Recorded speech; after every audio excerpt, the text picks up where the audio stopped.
Brethren, the presentation that I've taken from Solomon is entitled The Rise and Fall of Operative Masons. This covers a summary from William Shaw to the White House, a look at the history of operative stonemasons.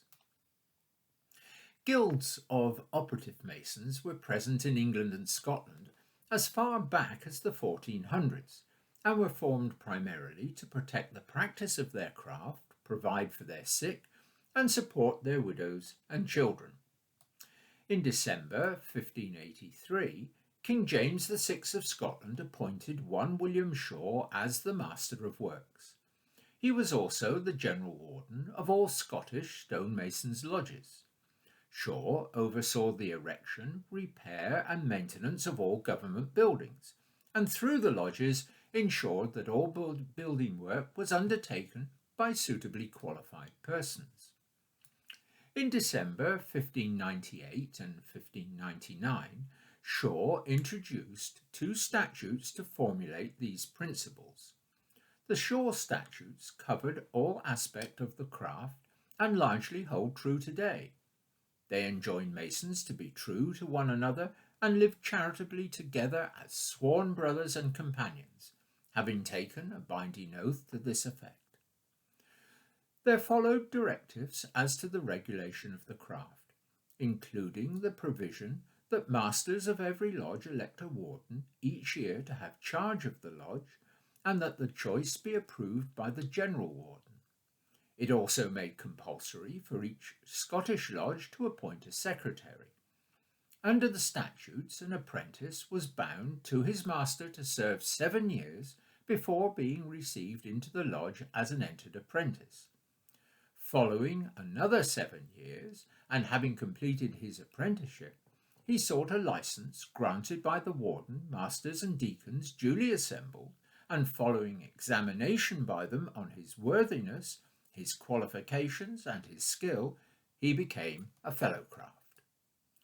Gradually, operative lodges dedicated to completing complex building projects or undertaking specialist activities allowed non-operatives to join their membership. For example, most major long-term projects would have had external superintendents to oversee the quality of the work, and they would be given access to their respective lodge. Similarly, there would be others sharing in directing activities, offering technical advice, producing drawings, organising material and labour, and keeping accounts, all requiring access to the lodge. The acceptance of non-operatives would have influenced lodge ceremonies. A brother could not take an oath to keep the trade secrets about which he knew nothing. Neither could he produce a regular apprentice masterpiece, as he would not possess the skills. However, from the earliest times, it was not deemed unlawful or irregular for operative lodges to accept some non-operative men. The 15th century saw the slow decline of operative masonry, and following the Protestant Reformation in England, it almost went out of existence. Most guilds were suppressed by Henry VIII, and monasteries dissolved, their funds being confiscated by the crown.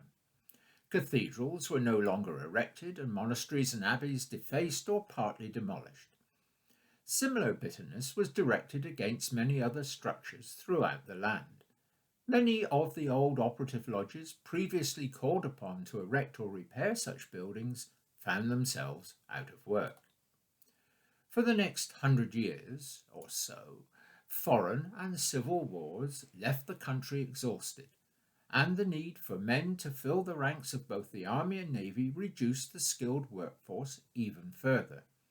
New cities sprang up with new traditions, and at the same time, the shortage of labourers saw foreign workers sourced from the near continent, bringing with them their customs and traditions.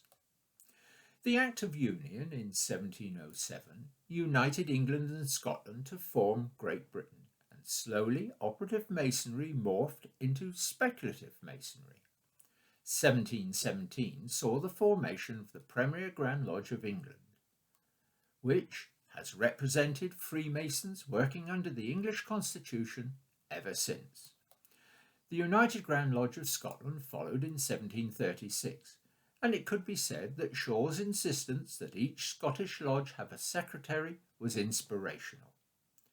The oldest lodge minutes surviving in England date from the early 18th century, whereas Scottish records are much older. It is from the minutes of Mother Kilwinning Lodge 1642 and Aberdeen Lodge 1670, together with other old documents, that we learn that non-operatives became members of Scottish lodges and took an active part in lodge affairs. The Anglo-French wars during the mid to late 1700s continued to put a strain on finances further, reducing the workforce available for new large building projects, such that the British government banned skilled masons from emigrating, leaving many artisans without work. In America, George Washington had selected the site for the official residence of the presidency in 1791, with the cornerstone laid a year later in 1792.